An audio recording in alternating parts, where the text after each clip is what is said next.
comentários. Quer que a gente mande por e-mail também, Bia? Pode mandar por e-mail também. Tá bom, vou fazer isso. Eu vou colocar para qualquer pessoa que tiver o link, vai acessar. Vocês conseguem acessar?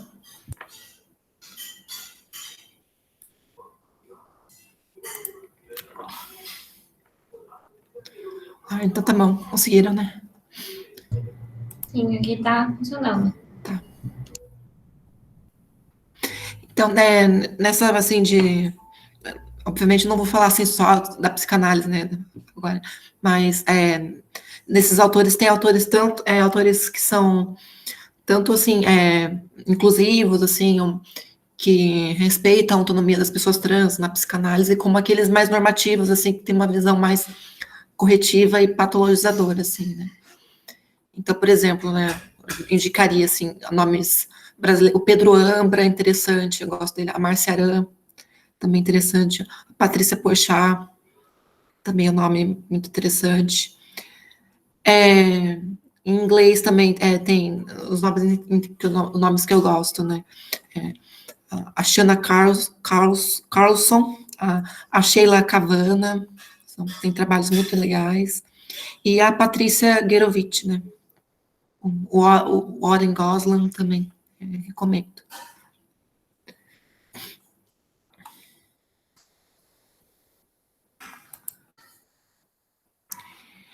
Eu vou colocar já minha guia aqui para apresentar.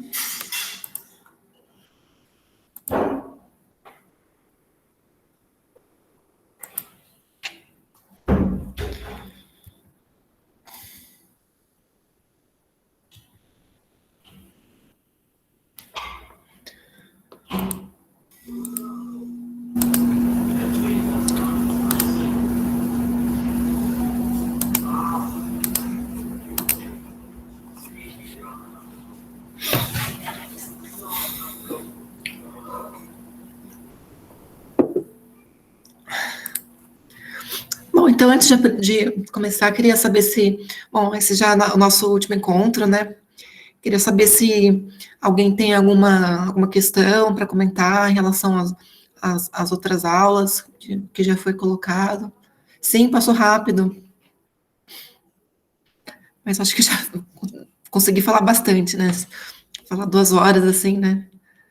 É um pouco desafiador, mas acho que deu para passar bastante conteúdo, né? Vontade é te ouvir mais, né, Bia? Sim, sim. Ah, bom saber, Julia. Nossa, realmente, tanta informação assim, a gente fica super curiosa para saber mais. Está ótimo, Bia. Sim. Eu venho aprendendo muito, assim, desde o primeiro dia. Bom saber disso, Mariana. Bom, então, eu posso começar com a aula de hoje, né?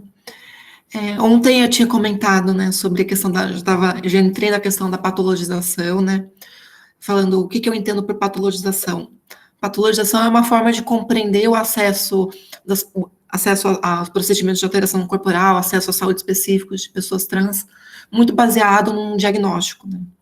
Então, quanto mais rígidos são os critérios diagnósticos, eu diria que a tendência é mais patologizante, né. Então, eu gosto de pensar sempre numa questão, assim, de um contínuo entre posições que são mais patologizantes e posicionamentos que seriam mais despatologizantes no campo do cuidado com a saúde, né?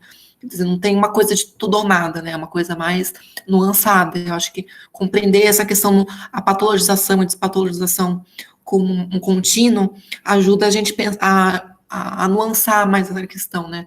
E não como uma coisa, assim, de tudo ou nada, né? É um cuidado patologizante ou despatologizante, né? Não é uma questão de ser ou não ser uma coisa ou outra, né? Mas é uma questão de aspectos, né? Eu acho que hoje eu queria falar um pouco das resoluções do CFM, do CFP, do DSM e do CID, né? E mais especificamente aqui no contexto brasileiro, né? Porque o CID, ele é internacional, é o Código Internacional de Doenças, né? Ou de condições relacionadas à saúde, né? O DSM, ele é um contexto, ele é mais um escopo estadunidense, apesar dele ter influência, acho que no mundo inteiro, ele é uma coisa mais tipicamente estadunidense. E as resoluções do Conselho Federal de Medicina e do Conselho Federal de Psicologia é para o contexto mais especificamente brasileiro, né? Então, vou trazer, assim, alguns recortes desses documentos, né, para a gente pensar algumas questões, né? Inclusive um pouco para a gente quebrar alguns estereótipos, assim, que a gente poderia criar, assim. A gente poderia pensar que, talvez, assim, que tem uma expectativa de que eu falo bastante nessa expressão, profissionais de saúde mental, os profissionais de saúde, né? Eu falo bastante assim, os usuários de saúde e os profissionais de saúde mental, né? Porque justamente a gente tem vários temas, assim, é paciente, é cliente, e tem é pessoa, é usuário, né? Então a gente tem meio que esses três, né, termos, assim, né? O paciente, né? E que talvez dá uma certa ideia, assim, de passividade, né? Então, o profissional de saúde, principalmente o médico, vai cuidar desse paciente e o paciente vai apenas receber esse cuidado, assim, de uma forma meio, assim, hierárquica, né? Dá um pouco a entender, né? Essa ideia de paciente, né? Tem também a ideia de cliente, né? Que se opõe a paciente. Então, cliente dá uma ideia mais, assim, de agência, né? Para a pessoa, que vai receber esse cuidado, né? Mas também a ideia de cliente é um pouco uma ideia muito mercadológica, né? Muito assim, de você estar consumindo apenas um produto, apenas um serviço, né? Talvez também a gente pode criticar um pouco esse viés. Então, acho que a noção de usuário, eu acho que é a mais adequada, assim. Talvez seja uma noção mais neutra. Assim, por isso eu gosto de falar bastante assim, os usuários de saúde e os profissionais de saúde, né?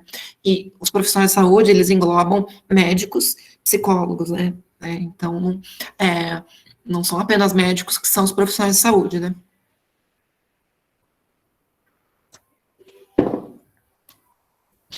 E aqui, no contexto brasileiro, até assim, talvez no contexto mais geral, assim, internacional, a gente poderia ter uma expectativa de que os médicos seriam esses profissionais que mais aderem a perspectivas patologizantes e os psicólogos seriam aqueles que aderem com uma maior facilidade às perspectivas despatologizantes, né? Num certo sentido, esse estereótipo ele é verdadeiro, só que se a gente só achar isso como uma verdade absoluta, a gente esquece de compreender as nuances e processos de transformação no campo do cuidado com a saúde mental e perceber que os médicos estão também avançando, né, em assumir posições mais despatologizantes. E a gente, inclusive, pode cair num certo perigo de achar que os profissionais, os psicólogos são, assim, uma maravilha, quando justamente eu vou mostrar que uma própria resolução do CFP, ela também, de certa forma, ela reitera um pouco a noção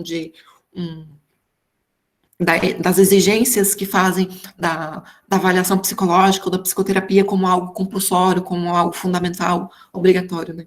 Que seria uma tendência mais para o lado patologizante, né? Então, se a gente simplesmente acha, os psicólogos são totalmente a favor da despatologização, a gente pode deixar batido nuances em relação a isso, né?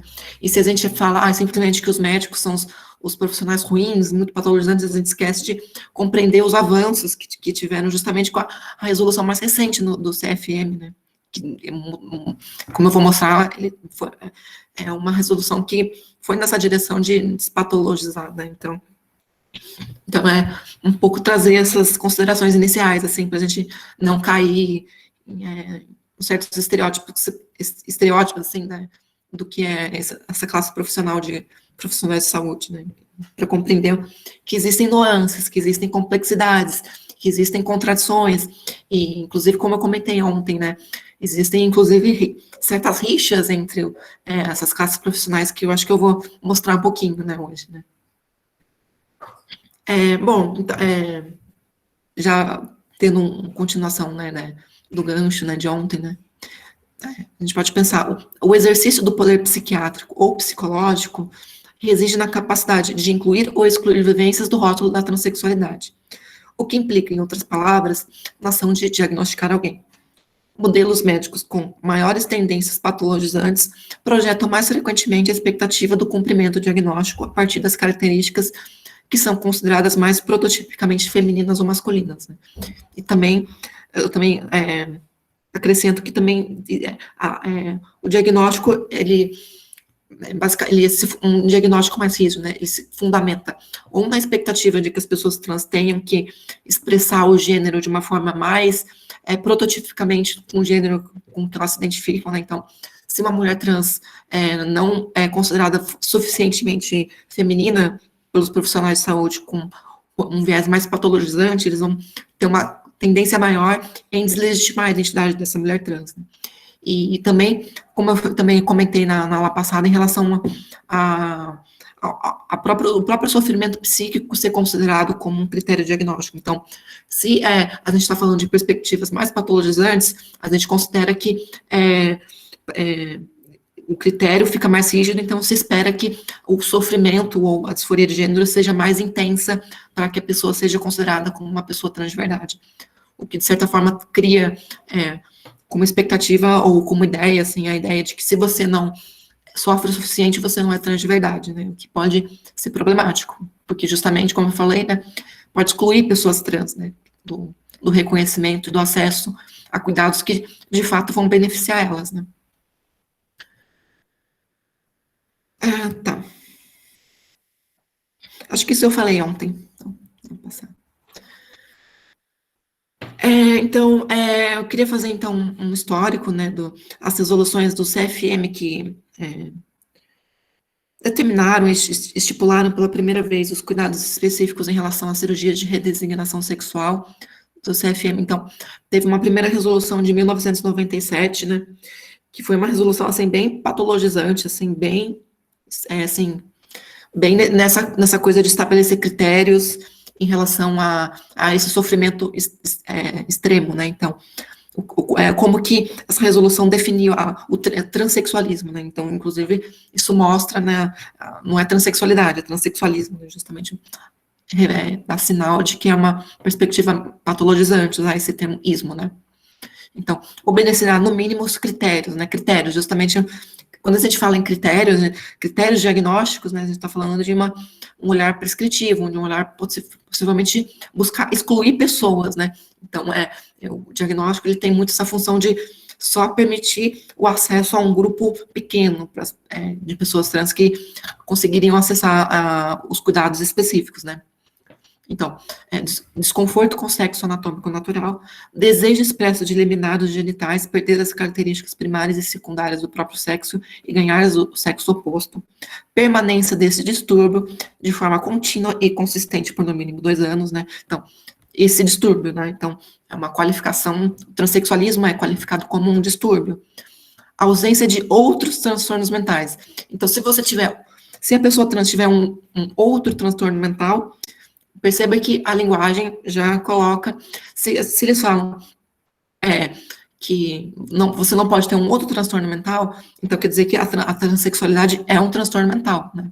Inclusive, depois eles tentaram corrigir isso, assim, onde se lê a ausência de outros transtornos mentais, passa a se ler a ausência de transtornos mentais, né?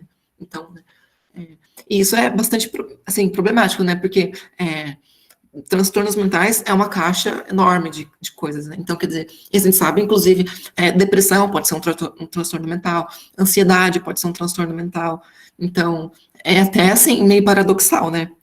Quer dizer, você até supõe que um médico pode achar que se uma pessoa transexual tem depressão ou ansiedade, ela pode ser excluída do diagnóstico, porque supostamente ela não pode ter nenhum outro transtorno mental, ela só pode ser transexual, é o único transtorno que ela pode ter para ela ser considerada transexual de verdade e poder acessar os cuidados médicos, né, e isso é bastante, isso fica assim, no arbítrio do profissional de saúde mental, só que basicamente é um critério que você pode excluir muita gente que de fato vai se beneficiar do cuidado com a saúde, inclusive até contraditório com a medicina, porque a medicina reconhece que as pessoas transexuais podem ter transtornos mentais, é muito compreensível as pessoas trans terem, por exemplo, ansiedade, depressão, em função de diversas razões, né, incluído a falta de acesso à saúde, incluindo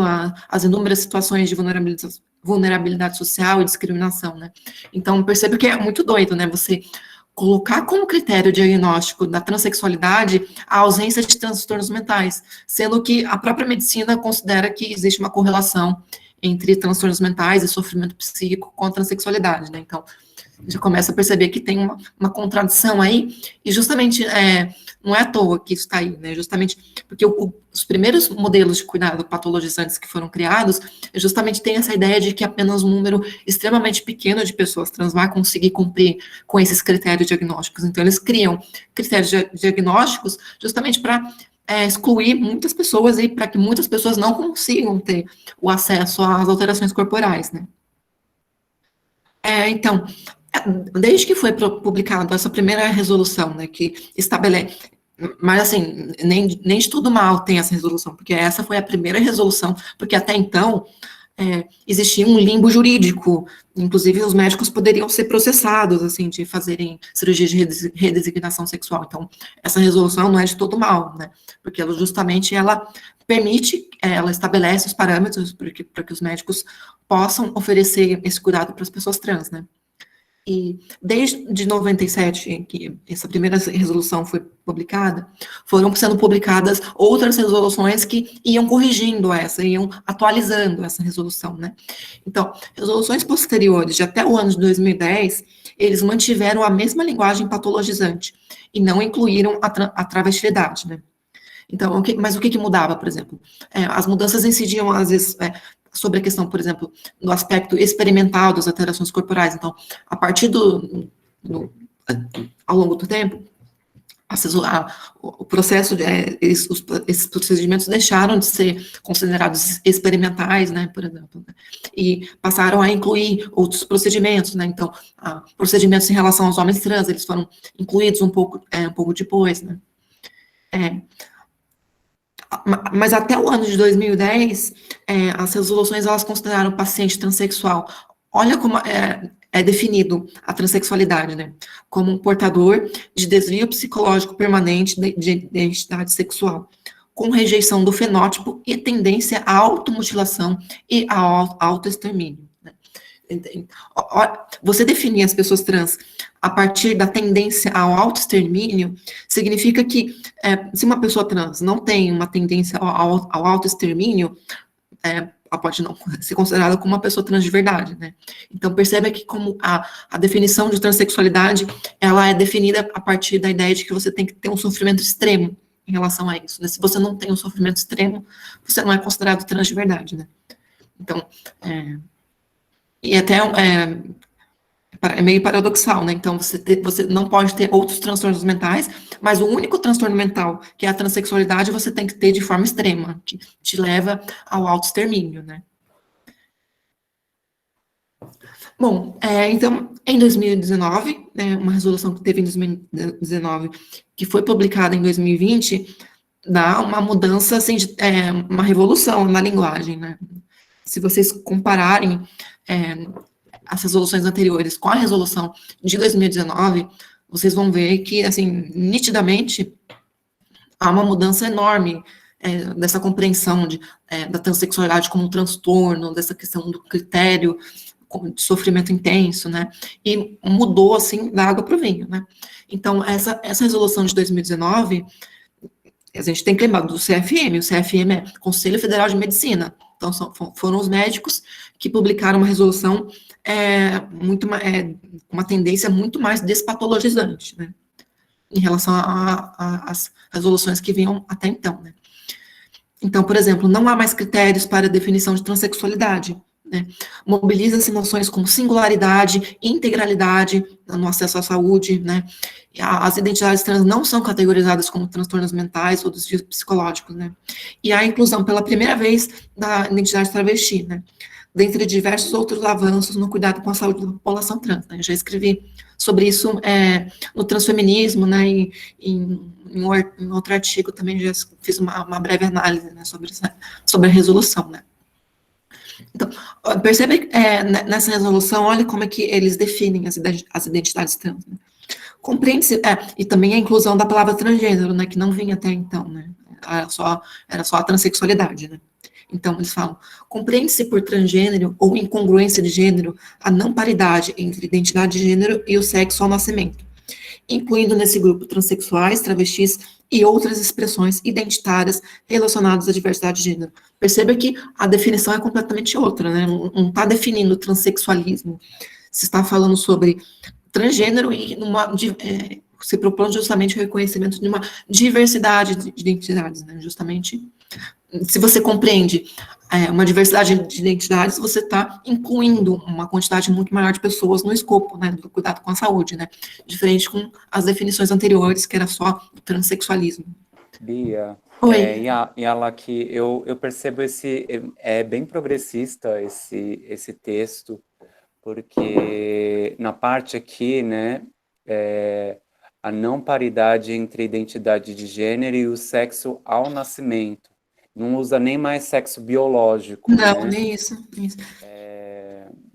Porque eles não usam a palavra designado ao nascimento, né? Não usa. Mas mesmo assim, Mas um eu acho, avanço em comparação ao que vinha sendo até então, né? Não tem nem comparação, né? mas eu acho que dá uma abertura Com maior. certeza, com certeza. Eu fiquei até pressionado, porque eu nunca tinha visto esse texto, essa resolução. Não, mas vale a pena ler o completo, né? Eles têm toda uma questão de compreender, eles falam de um projeto terapêutico singular, assim, é uma mudança bem grande, assim, né? É bem interessante, assim, sabe?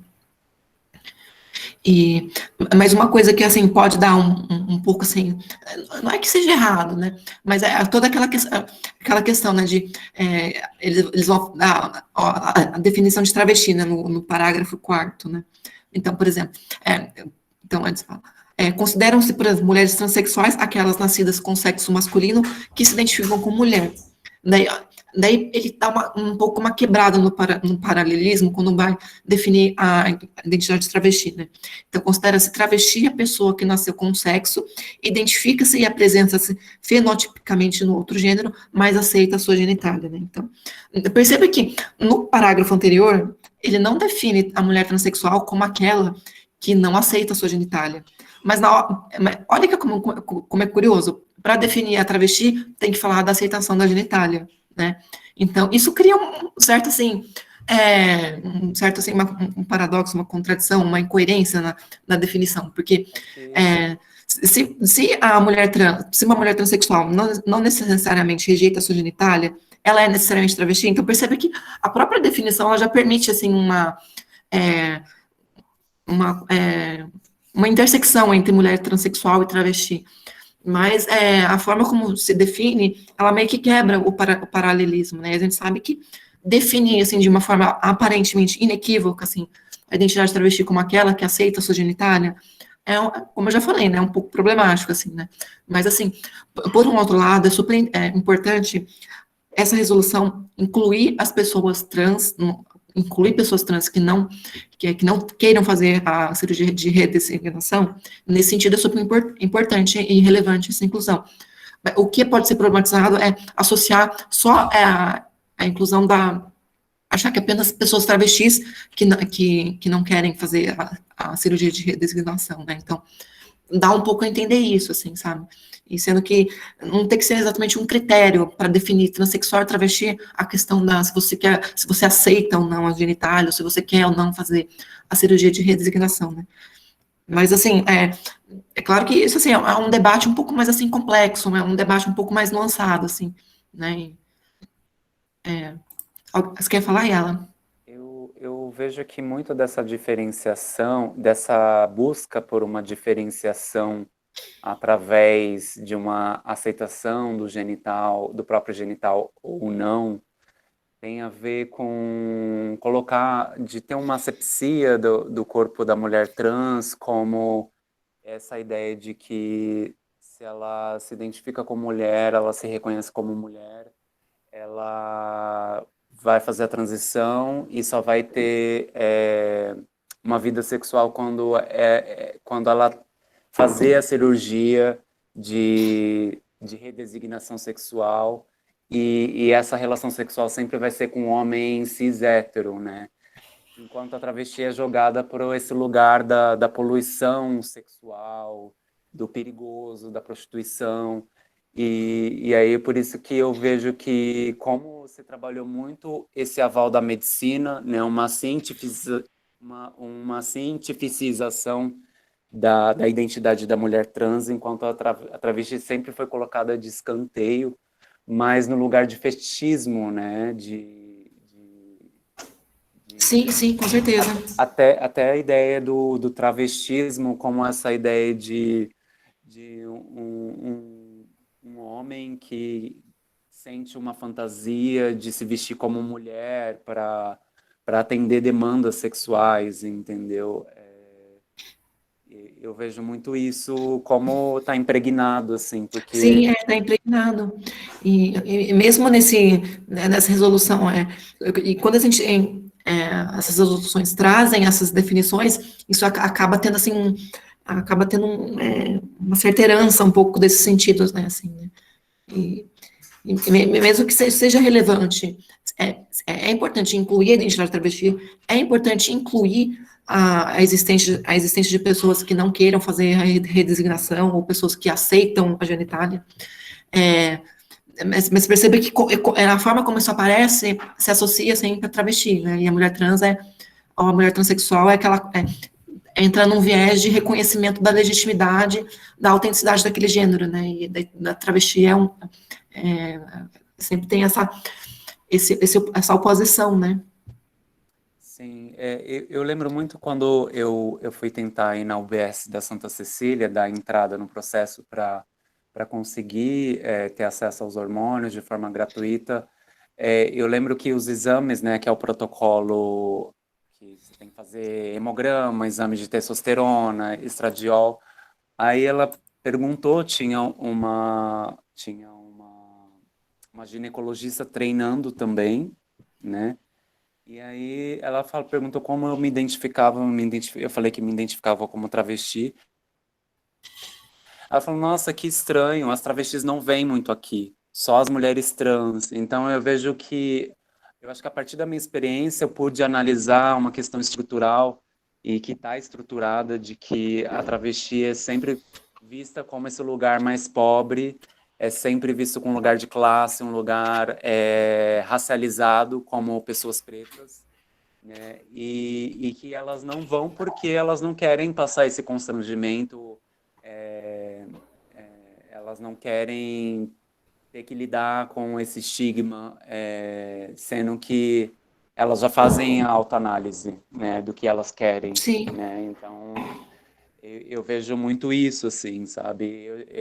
Parece que para você realmente ter acesso, você tem que construir uma narrativa de coitada, de auto-ódio. E isso realmente é muito frustrante, porque você pensa, nossa, eu tenho um sistema único de saúde onde eu possa ter acesso aos hormônios, mas por conta do fato de eu não entrar no critério do que está estabelecido como uma pessoa trans, eu acabo sendo excluída e consequentemente, acabo sofrendo, né? Então, eu acabei indo só 2 vezes e nunca mais fui, sabe? E aí eu tô tentando de novo por outras vias, né? Com amigos que têm rede na Casa Chama, mas só que está muito demorado e não estão abrindo uma vaga para pessoas novas, né? Só estão fazendo o acompanhamento das pessoas que já estão há uns anos. Então eu percebo o quão isso é problemático e o quão isso é doloroso, sabe, para muitos, né? Eu tenho o privilégio de morar no centro, ser uma pessoa que tem acesso a leituras e a possibilidade de refletir sobre essas questões, mas elas acabam interferindo na minha saúde mental, na saúde mental das outras. E eu fico pensando nessas coisas, assim, sabe? Sim, sim, com certeza.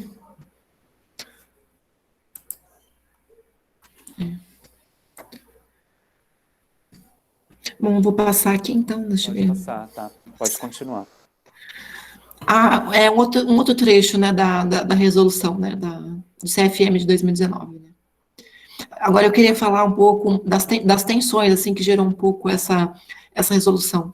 Essa resolução, ela, assim, como eu disse, né, existe um certo, assim, tensões, assim, entre os próprios profissionais de saúde, né, em alguns psicólogos, inclusive, eles podem enxergar os médicos, os psiquiatras, ou, inclusive, outros, assim, profissionais, outros estudiosos que nem são da área médica, mas que pesquisam as questões trans, então, por exemplo, antropólogos, sociólogos, né, também pesquisam a questão, né, e não necessariamente são profissionais de saúde, né, eles fazem um pouco essa imagem do médico como assim, um inimigo, um certo, assim, como um representante de uma perspectiva patologizante, né, então, tem um pouco de pé atrás, assim, né, e uma das tensões que gerou, assim, né, dessa resolução, não é tanto, assim, da forma como essa resolução concebe a transexualidade, as identidades trans, mas como os médicos, os psiquiatras concebem a atuação do psicólogo ou dos outros profissionais de saúde, né?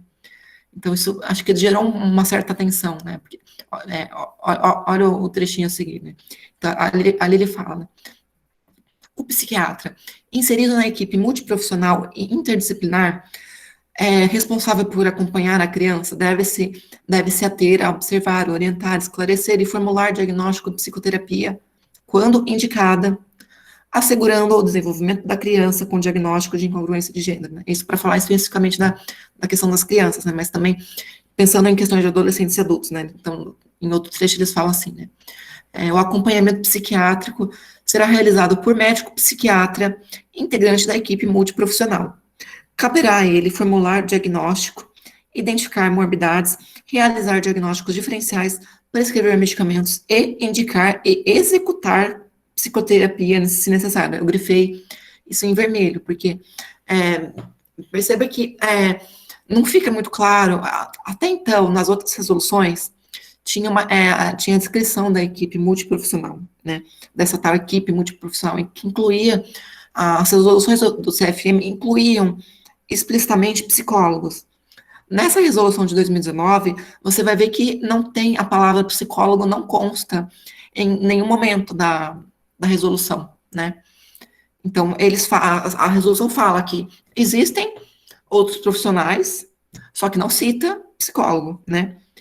E quando perceba que o que geralmente se espera, né, da atuação de um psicólogo, né, é justamente fazer a ação do psicólogo fazer avaliações psicológicas ou psicoterapia, né.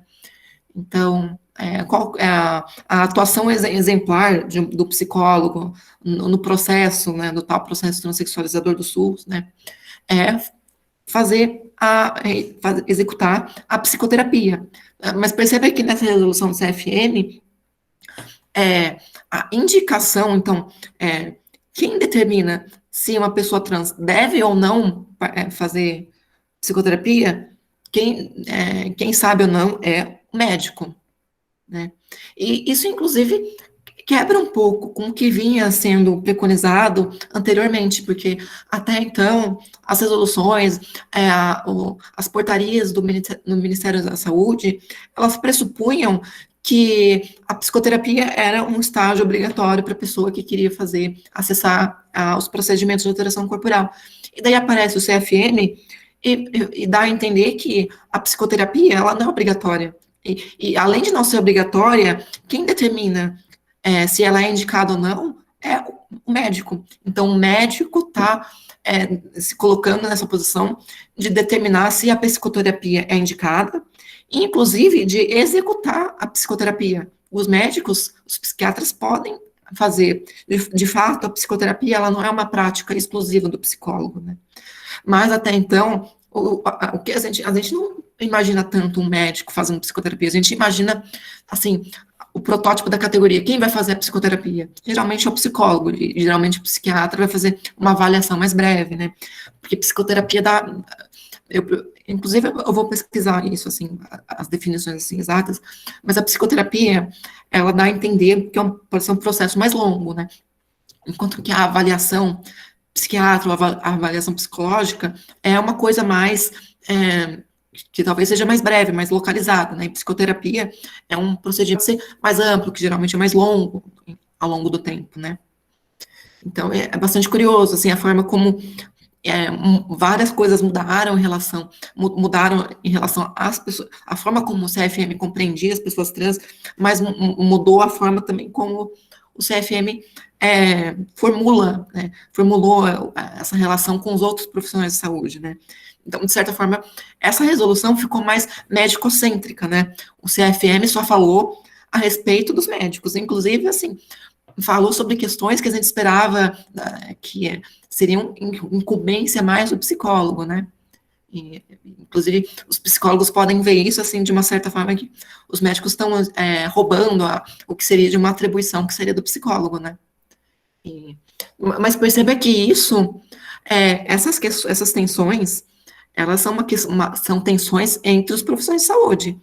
Do ponto de vista dos usuários de saúde de pessoas trans, isso não é uma coisa necessariamente ruim. Do ponto de vista das pessoas trans, eu acho positivo o fato de que, nessa resolução, dá a entender que a psicoterapia não é obrigatória. Ela é indicada se for preciso. E até então, o que era escrito era que ela era obrigatória, que ela era fundamental. Então, se do ponto de vista dos psicólogos isso é uma posição problemática, não necessariamente é para os usuários de saúde trans, né? Então, porque às vezes dá a entender de que os interesses dos psicólogos seriam os interesses dos usuários trans, mas não necessariamente nesse caso, né? Nesse caso tem uma tensão entre os médicos e os psicólogos, e para as pessoas trans que são atendidas, meio que tanto faz, né? Então, ao lermos o artigo 5º, vemos que não há menção explícita ao profissional de psicologia, nem o assistente social também, né, até então, mencionava-se também o profissional ao assistente social, né, para compor essa equipe multidisciplinar, né. Quer dizer, a resolução, ela só cita a equipe multidisciplinar médica, né, mas não de outros profissionais que não são médicos, né. Então, eles falam, né, a atenção médica especializada para o cuidado ao transgênero deve ser composta por equipe mínima, formada por mínima, então, pelo menos isso, pediatra, psiquiatra, endocrinologista, ginecologista, urologista, cirurgião plástico, sem prejuízo de outras especialidades médicas que atendam à necessidade do projeto terapêutico singular. Então, o psicólogo e o assistente social, eles não são colocados como equipe mínima. Então, teoricamente, o psicólogo, ele foi tirado, né, na teoria, né. Então, é por isso que pode ter uma tensão entre os psicólogos. Mas, eu volto a repetir, isso não necessariamente é um problema para os usuários de saúde, né. Não necessariamente, o fato de não ter psicólogo na equipe profissional, necessariamente vai ser uma perda para as pessoas trans, né? Eu não diria que isso é uma coisa necessária, né? Porque a gente sabe que a forma como no Brasil se institucionalizou os requisitos para que as pessoas possam fazer as cirurgias, sempre tinha essa questão de que você tem que ter o laudo psiquiátrico e psicológico. Sendo que nos outros países, por exemplo, são duas, por exemplo, nos Estados Unidos, né, a WPAT, né, tanto é que o nome nem é laudo, o nome é letter, né, carta, né, então, se espera que são de profissionais de saúde mental, mas eles não especificam que tem que ser necessariamente de um profissional da psicologia, poderia ser 2 da psiquiatria, né, então, perceba que tem certas nuances aí, né, a forma como até então o psicólogo era incluído, e de certa forma, nessa resolução do CFM, ele não é necessariamente incluído, né. Bia, então, o acesso ao psiquiatra seria, digamos, ter esse consentimento compartilhado para a decisão das cirurgias? Seria mais ou menos isso?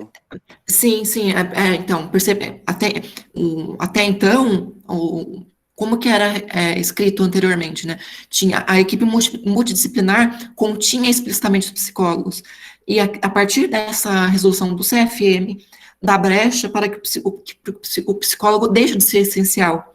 Ele pode estar presente, só que ele não é essencial, né? Então, não precisa ter um psicólogo na equipe para que as pessoas trans consigam ter o acesso, né? Pelo menos isso tudo é na teoria, porque uma coisa é a resolução do CFM, outra coisa é o Ministério da Saúde, são coisas diferentes. Uma coisa é o Ministério da Saúde com o processo transexualizador, outra coisa é o que o CFM fez nessa resolução deles, né? Não necessariamente a resolução do CFM vai se transformar imediatamente numa política pública ou imediatamente vai mudar a forma como o sistema funciona até então. Só que ele dá brecha para que o psicólogo deixe de ser fundamental, deixe de ser essencial, né? Acho que é isso, né? E por isso que pode dar, os psicólogos podem, né, talvez não gostar tanto disso, né? Mas para as pessoas trans, né, meio que tanto faz, né? Não necessariamente isso vai ser algo ruim, né, para as pessoas trans, né? Então, vamos continuar lendo aqui. Os serviços de saúde devem disponibilizar o acesso a outros profissionais da área de saúde. Então, eles colocam, né, que esse acesso a outros profissionais de saúde, que incluem os psicólogos, né, então, que deve ser disponibilizado, só que não é essencial, né, de acordo com o projeto terapêutico singular, estabelecido em uma rede de cuidados de acordo com as normatizações do Ministério da Saúde, né. Então, eles falam, se de acordo com o projeto terapêutico de um usuário da saúde for identificada uma demanda por psicoterapia por psicólogos, não é que está excluindo o psicólogo, eles colocam, né, coloca lá que isso pode ser necessário, né, só que é interessante que o fato que deixa de ser obrigatório, né, deixa de ser essencial, como até então vinha sendo colocado como algo, assim, óbvio, é óbvio que as pessoas trans vão passar por psicólogos, né, e aqui já mudou a chavinha, isso deixa de ser óbvio, com a forma como essa resolução é escrita, né, pelo menos na teoria, né. Então, os outros profissionais de saúde, nos quais podemos incluir os psicólogos, podem ser requisitados, mas não parece mais haver uma exigência compulsória dessa participação. Isso dá margem para interpretarmos que a psicoterapia e a psicoterapia feita por psicólogos, particularmente, não vai ser mais exatamente obrigatória, pois é prerrogativa do psiquiatra indicar a psicoterapia se necessário. Está escrito, eu friso isso que está escrito, né? Além de indicá-la, é o psiquiatra quem executa a psicoterapia. Né? Então, o psiquiatra também pode executar a psicoterapia se for necessário, né? E o portal do CFM afirma a forma como essa resolução foi feita, né? Então, eles falam, né, que houve um debate que levou à formulação do texto e foi amplo e exaustivo. Além do plenário do CFM, contribuíram no processo representantes do Ministério da Saúde, do Conselho Federal de Psicologia, do Conselho Federal de Serviço Social e de diferentes sociedades de especialidades médicas que mantêm interface com o tema, como psiquiatria, endocrinologia, cirurgia plástica, urologia e pediatria. Então, o CFM falou que eles tiveram diálogos com o pessoal do CFP e com o pessoal do Serviço Social, né? Também foram ouvidas lideranças de movimentos sociais organizados que se dedicam ao assunto, bem como pais de crianças e adolescentes com diagnósticos de incongruência de gênero e gestores de hospitais que já realizam esses atendimentos.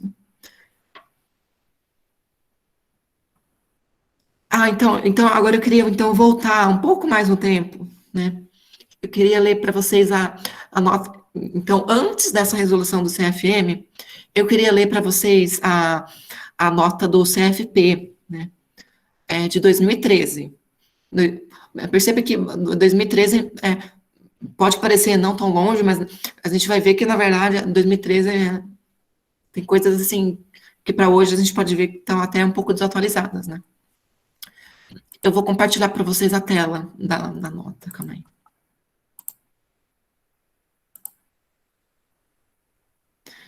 Eu acho que é essa aqui.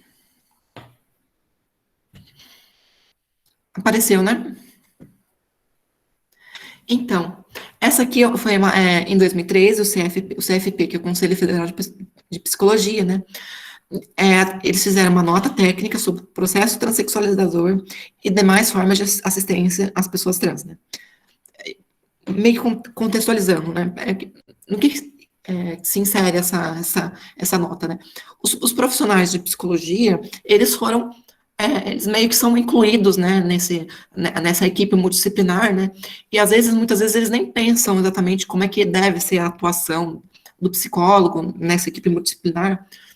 Justamente tem um pouco assim desse protagonismo médico. Então, o médico define qual vai ser a atuação do psicólogo, né? Da mesma forma, os juízes falam para os médicos, para os psicólogos fazerem os laudos, né? Mas os psicólogos, eles não necessariamente foram ouvidos pelos próprios juristas, pelos próprios médicos a respeito de se eles estão a fim de fazerem a psicologia tal como os médicos ou os juristas ou os juízes pensam que os psicólogos devem fazer, né? Então meio que assim, outros profissionais pedem para que os psicólogos façam uma coisa aí, mas nem os psicólogos sabem exatamente o que eles têm que fazer, ou às vezes os médicos e os juízes pensam que eles fazem uma coisa, mas na verdade não fazem. Por exemplo, né, os psicólogos nem sempre gostam de fazer laudos com diagnóstico, né? Mas os médicos e os juízes esperavam que os psicólogos fizessem isso, né? Então, tem sempre assim, um descompasso entre o que uma categoria faz e o que se espera dessa categoria, das outras categorias, né? Então, essa meio que foi a introdução, né? Mas, eu queria então, começar a ler, né? Ressaltamos que a importância da psicologia no processo transexualizador também é reconhecida e motivada pelo Conselho Federal de Medicina, porque até então, a resolução de 2010, os médicos, eles colocaram os psicólogos na resolução, então eles falavam, a equipe multidisciplinar tem que ter o psicólogo. Então, os psicólogos reconheceram que os médicos colocam a ação dos psicólogos como fundamental, né? E isso é colocado aí nessa nota. Eles reconhecem a legitimidade do que o CFM fez, né? Que dispõe o psicólogo deve ser membro da equipe multidisciplinar necessária ao acompanhamento das pessoas trans que buscam serviços de referência. Considerações, então. Daí agora eu queria mostrar para vocês, fazer uma análise, assim, de certas tensões e contradições que estão presentes nessa nota, né? Que podem pouco passar abatidos, né? E que, na época, uma das poucas pessoas que conseguiram observar contradições dessa nota na psicologia foi a Hayley Kass, né? Então, depois eu vou mostrar o texto dela, que ela conseguiu observar contradições dessa nota, né? Olha o que eles falam, né? A psicologia tem um desafio de garantir à população trans o respeito à dignidade e o acesso aos serviços públicos de saúde. A transexualidade e a travestilidade não constituem condição psicopatológica, ainda que não reproduzam a concepção normativa de que deve haver uma coerência entre sexo biológico, gênero e desejo sexual.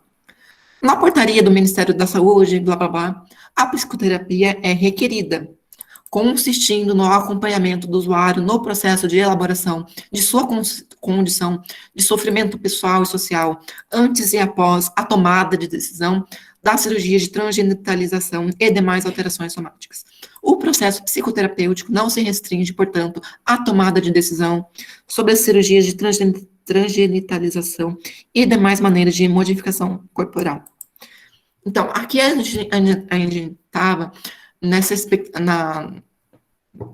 percebe que tem uma expectativa de que a psicoterapia, como psicólogo, ele é membro da equipe multidisciplinar, é esperado que o psicólogo realize a psicoterapia para as pessoas trans que querem fazer alterações corporais. E essa psicoterapia é requerida como uma coisa obrigatória, compulsória, né? E perceba que a própria questão do sofrimento pessoal, ela é pressuposta, como se necessariamente toda pessoa trans que buscasse atendimento, ela tivesse um sofrimento pessoal social que demandasse psicoterapia. Quando, na verdade, a gente pode pensar que não necessariamente sempre é o caso, né? É o objetivo da assistência psicológica a promoção da qualidade de vida da pessoa por meio do acolhimento e do apoio, a partir da compreensão de que a transexualidade e outras vivências trans são algumas das múltiplas possibilidades de vivências da sexualidade humana. Os psicólogas, devem considerar as inúmeras variáveis presentes no discurso de pessoas que pleiteiam a cirurgia transexualizadora, As pessoas trans, olha, agora vai entrar um pouco assim na contradição, assim, né, que está nessa nota, né? As pessoas trans têm autonomia e podem buscar apoio e acompanhamento psicológico na rede de saúde pública e privada, não só em centros de referência específicos, de modo que a psicoterapia deve ser fundamental para a tomada de decisão na realização do processo trans. Então, perceba que, na verdade, existe uma contradição entre você dizer que a psicoterapia deve ser fundamental, isso é dizer que a psicoterapia é obrigatória. Então, as pessoas trans têm autonomia, mas essa autonomia vai até onde a psicoterapia é obrigatória, né? Mas perceba que, como eles escrevem, aparentemente não existe essa contradição, né? Posto isso, o Conselho Federal de Psicologia orienta que a psicóloga considerará e respeitará a diversidade subjetiva da pessoa que livremente optar pelo processo transexualizador, garantindo o direito constitucional à saúde, ao atendimento humanizado e livre de discriminação por orientação sexual e identidade de gênero, conforme assegura a Carta dos Direitos dos Usuários da Saúde, instituída pela portaria e o Código de Ética Profissional do Psicólogo. O trabalho da psicóloga deve se pautar na integralidade do atendimento psicológico e na humanização da atenção, não estando condicionado, restrito ou centralizado no processo cirúrgico de transgenitalização e demais intervenções somáticas, aparentes ou não, conforme determinação da portaria do Ministério da Saúde. A assistência psicológica não deve se orientar por um modelo patologizado ou corretivo da transexualidade e de outras vivências trans, mas atuar como ferramenta de apoio ao sujeito, de modo a ajudá-lo a certificar-se da autenticidade da sua demanda, englobando todo o seu contexto social. Então, quer dizer, os psicólogos, eles se colocam na posição de poderem determinar se a demanda de uma pessoa trans é autêntica ou não, né? Então, eles ajudam a determinar se essa demanda é autêntica, né? O que nos coloca, né, de forma implícita, que as pessoas trans podem não saber se essa demanda é autêntica ou não. Então, e o psicólogo teria essa capacidade de fazer que a pessoa se certifique de que se essa demanda é autêntica ou não, né? Então, se o psicólogo não atua, as pessoas supostamente não sabem se a demanda delas é autêntica ou não, né? Então, eles se colocam nessa posição de poder. Então, perceba que aí existe, sim, uma relação de poder, uma relação de colocar esse psicólogo nessa posição desse suposto saber, né, de colocar nessa validação das pessoas trans, né? Então, e perceba que é interessante a gente ver por que eu fiz bastante, né, de pensar a patologização e a despatologização como um contínuo. Porque se a gente ler essa resolução, a gente vai ver que é uma resolução com uma intenção despatologizante. Ela fala que a transexualidade, que as identidades trans não são patologias, que o trabalho do psicólogo deve ser pautado pela humanização da atenção, da singularidade, deve pensar em todas as questões sociais, né? Então, existe uma tendência nessa resolução muito despatologizante. Porém, ela tem elementos patologizantes, hein?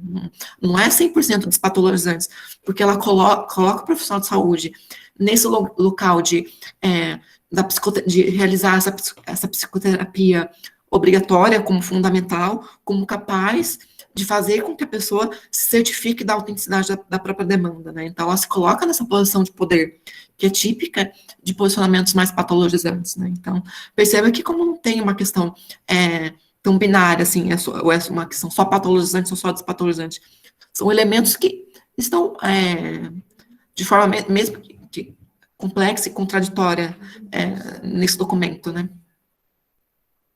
Então, eles ainda falam, né, para cumprir.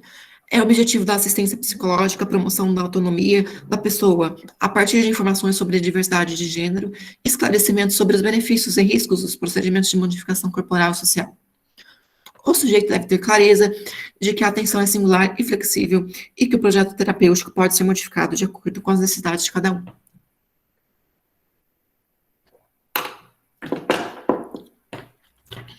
o psicólogo deve valer-se de pesquisas e estudos culturais na área de gênero e sexualidade, na tentativa de buscar respaldo teórico para o enfrentamento, para entendimento desse contexto social, para a superação da heteronormatividade. O acompanhamento psicológico requerido pelo Ministério da Saúde deve basear-se no acolhimento e ou na escuta e ou na avaliação psicológica, quando necessário, ao longo de todo o processo transexualizador.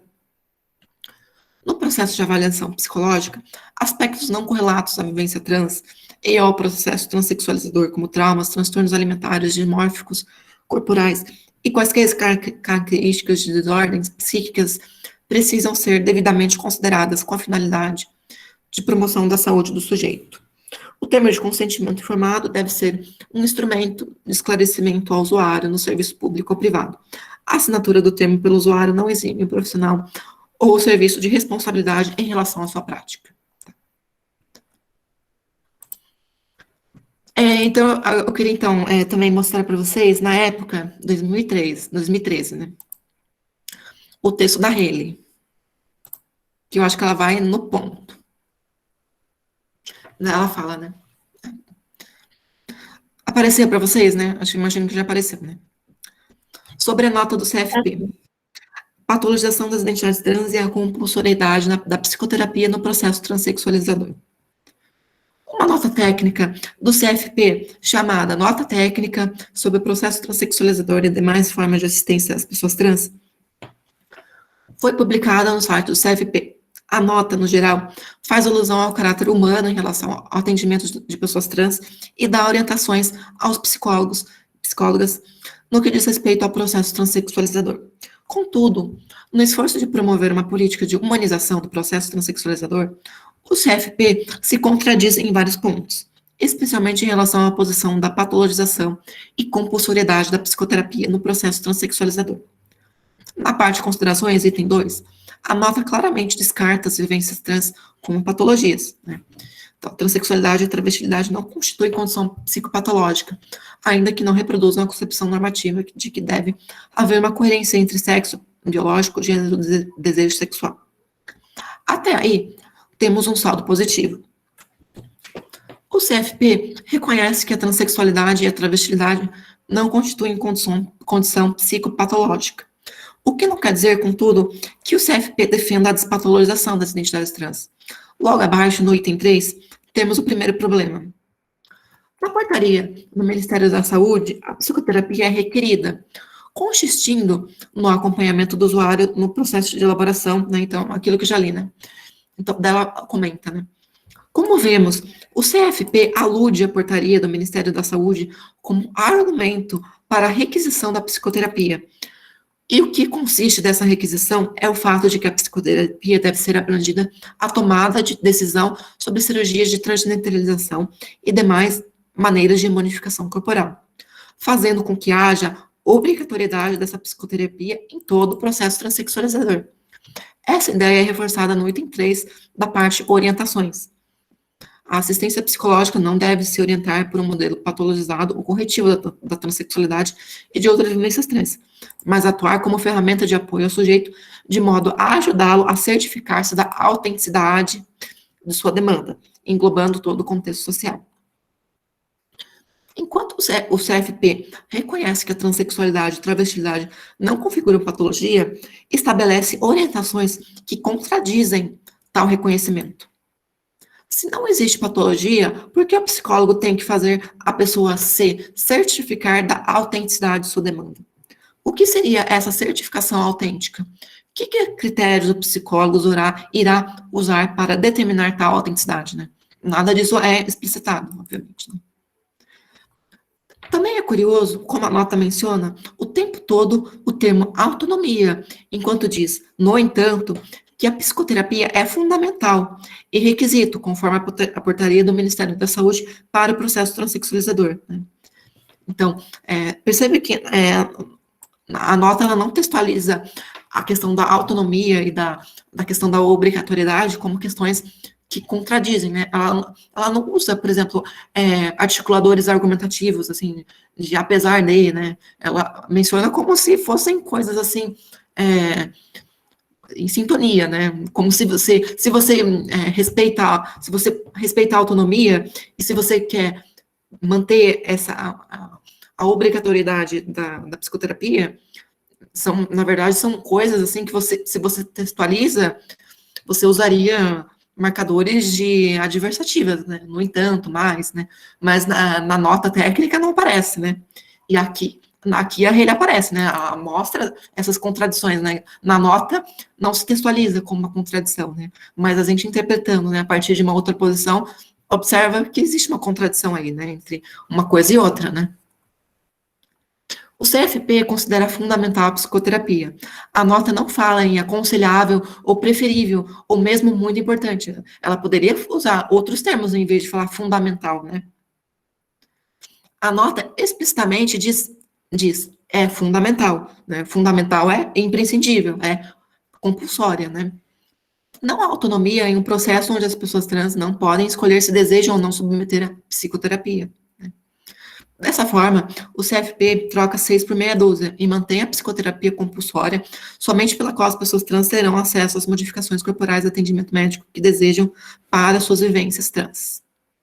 É verdade que existem pontos positivos, como o reconhecimento da transexualidade e travestilidade como não sendo patologias, já dito acima, e um alerta os psicólogos, sobre a heteronormatividade existente dentro da concepção atual de transexualidade, como no item 5 das orientações, né? Ou a psicólogo, deverá valer-se de pesquisas e estudos culturais na área de gênero e sexualidade na tentativa de buscar um respaldo teórico para o entendimento desse contexto social para a superação da heteronormatividade. No entanto, a nota se contradiz em vários pontos, fazendo alusão a uma autonomia que é anulada, dado o caráter obrigatório da psicoterapia. Pessoas trans continuam, então, sendo obrigadas a se submeterem aos protocolos que estabelecem 2 anos de terapia e acompanhamento psicológico, que irá ajudar a pessoa a se certificar que é trans através do discurso da autenticidade da transexualidade. O CFP está par e passo com as ideias patologizantes nesse sentido, no mito da transexual verdadeira, que deve ser identificada entre várias pessoas que demandam alterações corporais dentro do espectro trans. Não haverá autonomia enquanto não combatermos a ideia de psicoterapia compulsória. O mito do índice de arrependimento e suicídio de pessoas trans pós-cirurgias tem sido vinculado como base para o argumento da obrigatoriedade da psicoterapia. O problema dessas estatísticas é que elas falham em comprovar que tais pessoas se suicidaram por esse motivo. Uma lente míope cismética não consegue perceber que existem altos índices de suicídio entre as pessoas trans, o maior entre pessoas LGBT, com ou sem cirurgias, porque essas pessoas ainda são vistas como uma escória social, sem acesso a elementos básicos de vivência social, como emprego, por exemplo.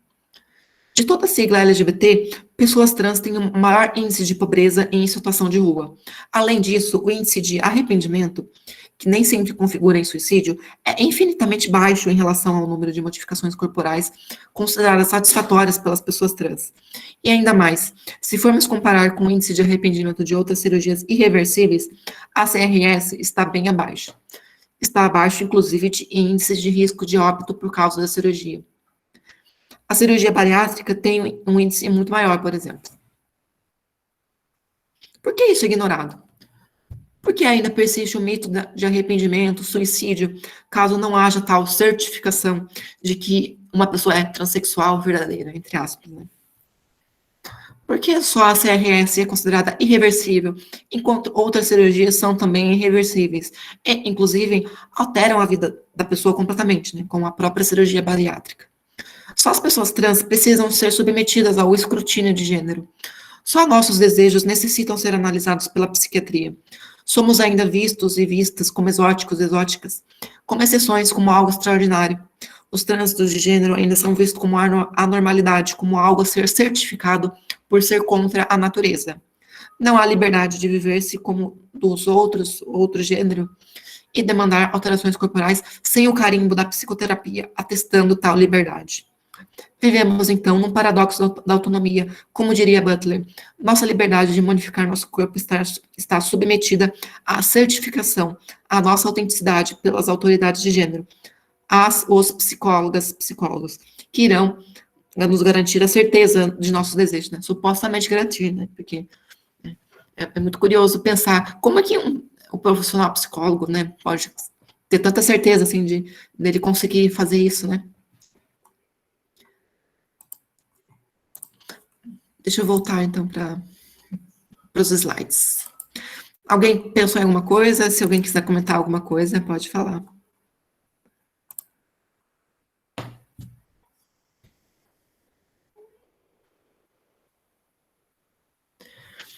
Bom, então, pensando então, né, por que existe, né, uma certa argumentação, né, em favor desse poder médico psicológico, né?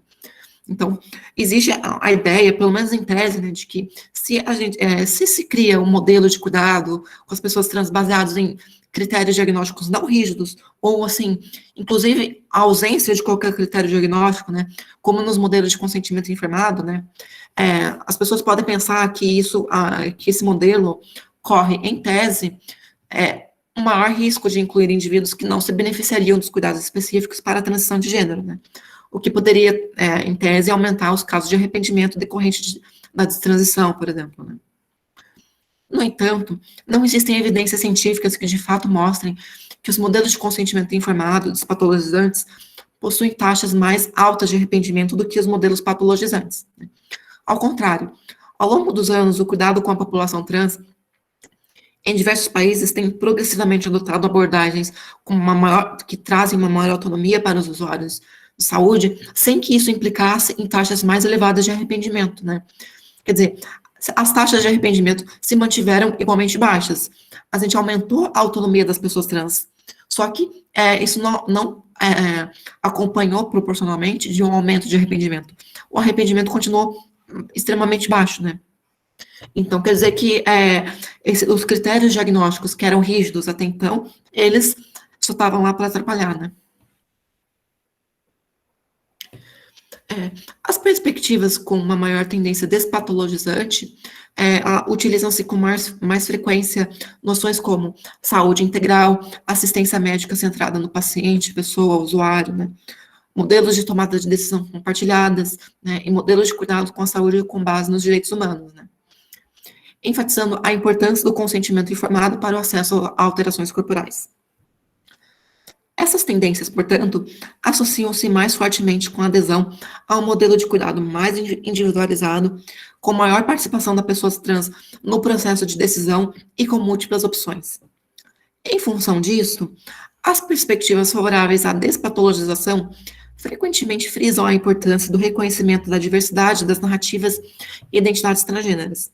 Essas perspectivas, em função disso, questionam a avaliação médico-psicológica como condição de acesso ao tratamento e se associam às críticas das exigências de psicoterapias e laudos para a autorização de cirurgia de redesignação, ou então de exigências que seriam mais estritas de acompanhamento, assim como da capacidade dos profissionais de saúde de barrarem o acesso dessas alterações corporais por meio da exclusão diagnóstica. A despatologização pode ser entendida nesse contexto como a ampliação do reconhecimento da diversidade das expressões de gênero, das expressões de identidade de gênero, né, e como a tomada de palavra, na qual as pessoas trans falam sobre suas próprias vidas e reivindicam a autonomia sobre seus corpos. Bom, agora eu queria falar um pouco sobre o CID e sobre o DSM, né?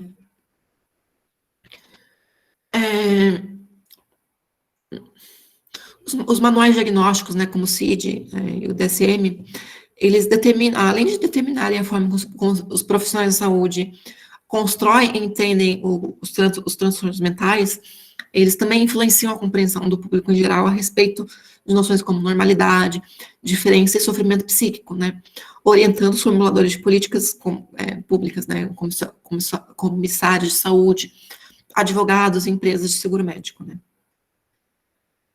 Em relação, né, o DSM tem aquela categoria, né, de disforia de gênero, né, ela centra a própria noção de disforia de gênero, ela tanto designa, né, a condição das pessoas trans, né, então, às vezes a própria identidade trans é tomada como sinônimo de disforia, né, Uma disforia também ela não deixa de ser sinônimo de sofrimento, né? E existe, como eu acho que eu já falei, né, nas aulas anteriores, né? Toda essa questão, assim, de determinar se o sofrimento que as pessoas trans vivenciam, né? E, sobretudo, as maiores taxas, né? Quando a gente compara a população trans com a população cis, né?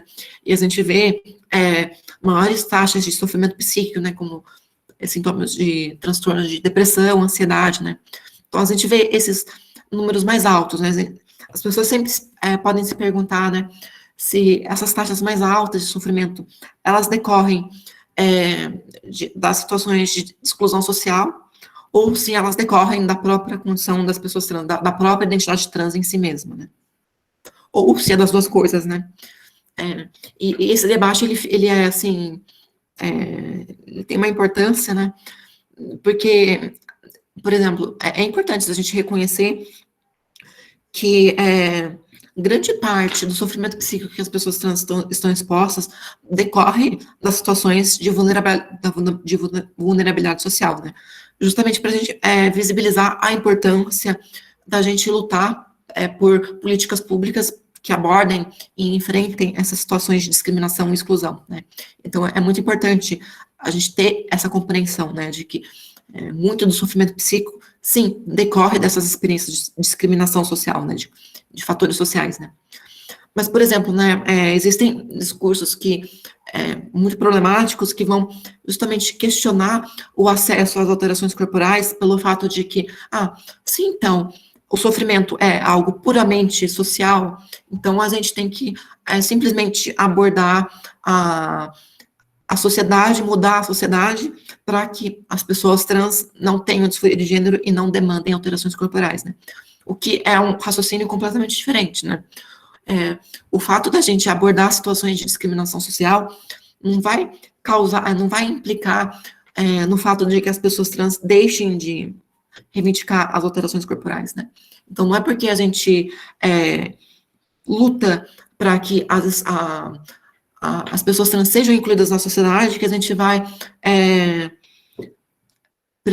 presumir que as alterações corporais deixem de ser importantes. Não, justamente o contrário, né? Justamente a gente luta para que esse sofrimento psíquico seja atenuado, o sofrimento psíquico que é decorrente dessas situações de exclusão vai ser atenuado, e se a gente luta para que se crie cada vez mais condições para que as pessoas trans não sejam excluídas da sociedade, mas isso não nos permite de concluir de forma alguma de que se a gente acaba com a transfobia, se a gente acaba com a opressão de gênero, as pessoas trans vão deixar de demandar o processo de alteração corporal, não. E não necessariamente as pessoas trans vão deixar de demandar essas alterações, e essas alterações não vão deixar de ser válidas, né? Só porque a gente luta para inclusão social, né? Então, eu acho que é importante a gente sempre ter em mente, eu acho que, porque muitas vezes esse debate acaba indo para esse lado, né? Para justamente deslegitimar a sensação, as demandas de alteração corporal, né? Então, sim, então o problema é puramente social, então a gente tem que abordar puramente de forma social, né? Não é esse o caso, né? A gente sabe que existem evidências nos dois sentidos, né? Tanto que, sim, o sofrimento psíquico pode ser atenuado pela inclusão social e os sintomas de disforia de gênero, eles são, sim, atenuados pelos procedimentos de alteração corporal, né? Então, uma coisa não anula a outra, né? São as duas coisas, né? Acho que é isso que eu queria falar, né, nessa parte, né, dos slides.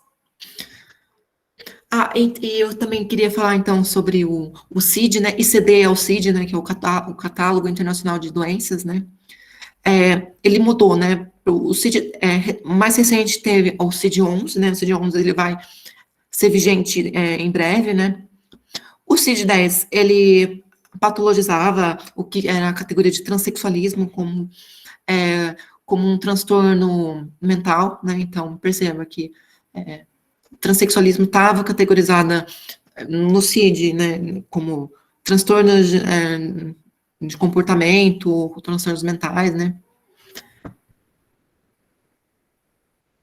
E também, no CID-10 também tinha a categoria de fetichismo transvéstico, né, que também é uma categoria bastante estigmatizante, né, e sobretudo,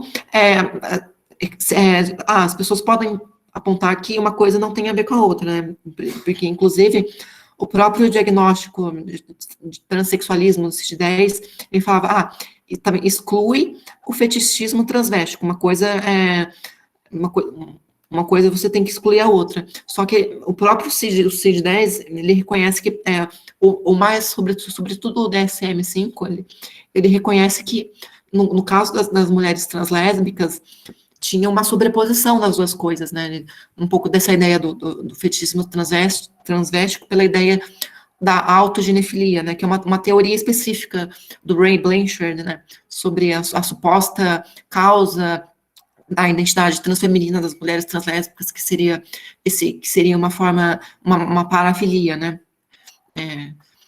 Que é uma teoria super controvertida e mostrada, várias autoras trans mostraram, né, como que é uma teoria bastante equivocada, né, porque presumia que existiriam duas formas diferentes de mulheres trans, aquelas que se atraem por homens e aquelas que se atraem por mulheres, e seriam duas condições distintas, e no caso das mulheres trans que se atraem por outras mulheres, seria a própria identidade trans delas seria causada por essa parafilia, né, que ele nomeou como autoginefilia, né, que está muito associada a essa noção de fetichismo transvéstico, né.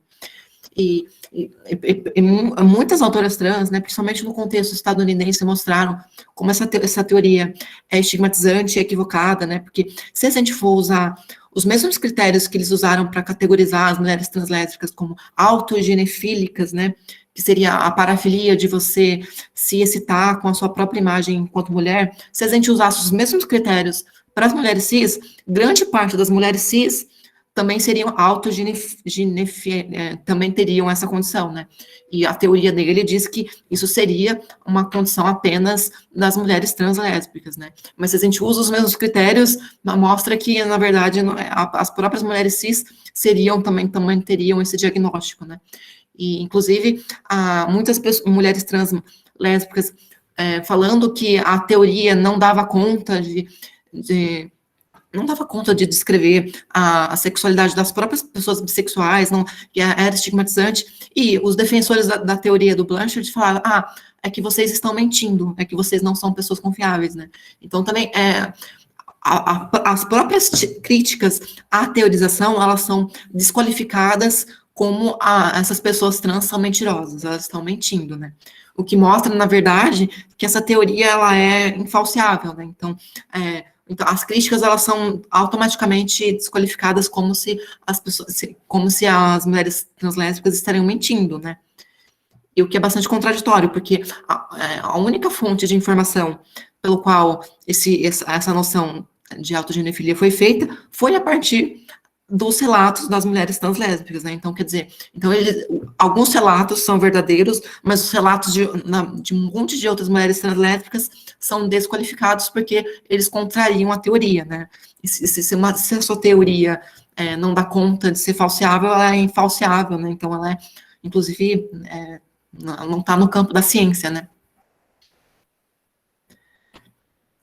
Então, como eu falei, né, o DSM-5 tem bastante essa questão desse diagnóstico do transtorno transvéstico, porque justamente o DSM-5, ele se baseia na teoria do Ray Blanchard, né. Para o CID-11, então, vamos mostrar os avanços, né. O CID-11, ele despatologiza não existe mais o que antes no CID-10 era transexualismo, no CID-11 deixa de existir, não existe mais transexualismo no CID-11. No CID-11 existe apenas essa categoria de incongruência de gênero que está categorizada como uma condição relacionada à saúde sexual. Então, e a incongruência de gênero, ela é definida de uma forma bastante sucinta, né? Então, a incongruência de gênero é caracterizada por uma marcada e persistente incongruência entre a experiência de uma pessoa, né, a respeito do próprio gênero e o sexo assignado, né. A variação de gênero sozinha, o comportamento variante de gênero ou preferências sozinhos não são bases para esse diagnóstico, né. E outra questão também interessante é que deixou de existir, né, no CID-11 o fetichismo transvéstico, deixou de existir, né, como uma parafilia, não existe mais a questão do fetichismo transvéstico como uma parafilia, né. O que são parafilias, né? Tem a questão dessa questão de formas de sexualidade que são consideradas anômalas, né? E qual seria a relevância, né, dessa categoria, né? Percebe que a categoria do fetichismo transvéstico, como uma parafilia, ela não servia para muita coisa, ela servia mais para estigmatizar com essa noção de travestismo, né? Mas, por si só, ela não é interessante, né? O CID-11, ele entende que por que a noção de parafilia existe, né? Porque existem parafilias, então, que envolvem a ausência de consentimento, né? Então, por exemplo, né, a questão da pedofilia, a questão do voyeurismo, né? Porque envolvem práticas que, se forem realizadas, elas vão contra o consentimento de outras pessoas, né? Como crianças, né? Então, por isso que é relevante ter essa categoria, porque ou envolvem questões práticas de pessoas que não são capazes de consentir, né? Ou também podem envolver sofrimento para a própria pessoa, né? Então, mas é interessante perceber que a nomeação, né, da questão do travestismo como uma parafilia, ela é suprimida, né? Porque justamente não tem necessidade clínica relevante, né, para até então, né? Justamente por não ter relevância clínica nenhuma, ela foi suprimida, né?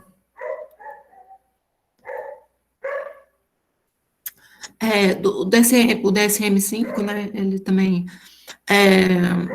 alguns autores, eles comentam um pouco, assim, sobre a ideia se o DSM-5 teria despatologizado a incongruência de gênero, né, porque o DSM-5, ele tem uma posição meio ambígua, né, ele reconhece que existe a incongruência de gênero como uma coisa, então, existe esse item A e esse item B, né? Uma coisa é a incongruência de gênero, né? E outra coisa é o sofrimento que está associada a essa condição, né? Mas essa palavra associada ou correlacionada é aí que entra toda a questão polêmica, né? Ela é necessariamente associada, né? Então, o DSM não é tão claro contra isso, né? E entra toda aquela problemática sobre qual é a origem do sofrimento, né? Se o sofrimento, ele é inerente à incongruência de gênero ou se o sofrimento, ele é social, né? E para mostrar como que o DSM-5, ele é ambíguo em relação a essa questão, eu selecionei um trechinho em que essa ambiguidade fica bastante evidente, né? Então, eles falam, né, sobre consequências funcionais da disforia de gênero, né? Quais são as consequências funcionais da disforia de gênero? Parece que, na verdade, essa noção na verdade, é um eufemismo para certas formas de discriminação, né? Então, né? Então, eu vou ler aqui foi já uma tradução que eu fiz, né? Então, eles falam, né? Em crianças mais velhas, o fracasso em desenvolver relacionamentos e habilidades com pares do mesmo sexo típicas da idade pode levar ao isolamento dos grupos de pares e à angústia. Olha só aí como ele formula a situação, né? Então, o isolamento e a angústia, ele é decorrente do fracasso das crianças em não conseguirem fazer as habilidades que se espera, né, ou participar do grupo, né, quer dizer, o sofrimento e a angústia não é porque as crianças trans, os jovens são estigmatizados, mas é porque o foco está no fracasso do indivíduo, da criança, em desenvolver relacionamentos e habilidades com pares do mesmo sexo típicas, né? E perceba que aí já está já é uma forma de formular que coloca o sofrimento na própria pessoa, na própria incongruência de gênero, né? Então, quer dizer, essa formulação ela não é neutra, né? Quer dizer, né? Continuando, né? Algumas crianças podem se recusar a frequentar a escola por causa de provocações e assédio ou pressão para se vestir com roupas associadas ao sexo designado. Também em adolescentes e adultos, a preocupação com desejos do sexo oposto, preocupações com desejos do sexo oposto deve-se ler assim, preocupações em expressar uma expressão de gênero que é considerada do sexo oposto, né? Frequentemente interfere nas atividades diárias, né? Então, olha só, né, como ele centra os impactos negativos na vida das pessoas trans, a origem é sempre no indivíduo, né? Não é nunca nas questões de exclusão social, né? Então, a interferência nas atividades diárias, né, que é um prejuízo para as pessoas trans, ela decorre da preocupação das próprias pessoas trans em se expressarem, né? Ela não decorre, eu poderia textualizar isso de uma outra forma, né? O que interfere nas atividades diárias é o medo da estigmatização em relação que se associa à identidade trans, né? Então, dificuldades de relacionamento, incluindo problemas de relacionamento sexual, são comuns.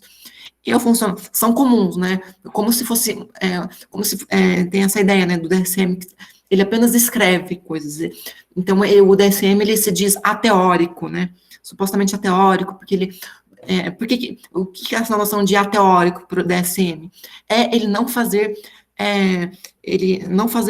hipotetizar ou teorizar sobre o que causa o quê. Mas, na verdade, ele está fazendo sim, ele está fazendo relações de causa e consequência, mesmo que pela própria forma como se formula, né? Mas o DSM se acha ateórico, porque supostamente ele apenas está falando que existe uma correlação entre incongruência de gênero e sofrimento, né? E supostamente se exime de falar o que causa o quê, né? Só que não é bem assim, né? A disforia de gênero, junto com a expressão de gênero atípica, está associada a altos níveis de estigmatização, discriminação e vitimização, levando a autoconceito negativo, aumento das taxas de comorbidade, transtorno mental, abandono escolar e marginalização econômica, incluindo desemprego, como atendimento social e riscos para a saúde mental, especialmente em indivíduos de origem de familiares com pouco recurso. Além disso, o acesso desses indivíduos aos serviços de saúde e serviços de saúde mental pode ser impedido por barreiras estruturais, como desconforto institucional ou inexperiência em trabalhar com essa população de pacientes. Né? Então, fazendo uma crítica, né, a forma como isso é textualizado, né? Ao estabelecer uma relação entre identidade trans, ou melhor, a disforia de gênero, e diversos efeitos negativos, né, ou melhor, consequências funcionais, como estigmatização, discriminação, vitimização, isolamento, comorbidades, marginalização econômica, desemprego, etc. A APA mistifica a origem dos problemas relacionados à condição transgênero, como se essa origem pudesse ser traçada na própria identificação transgênero, né, ou na própria incongruência de gênero, né.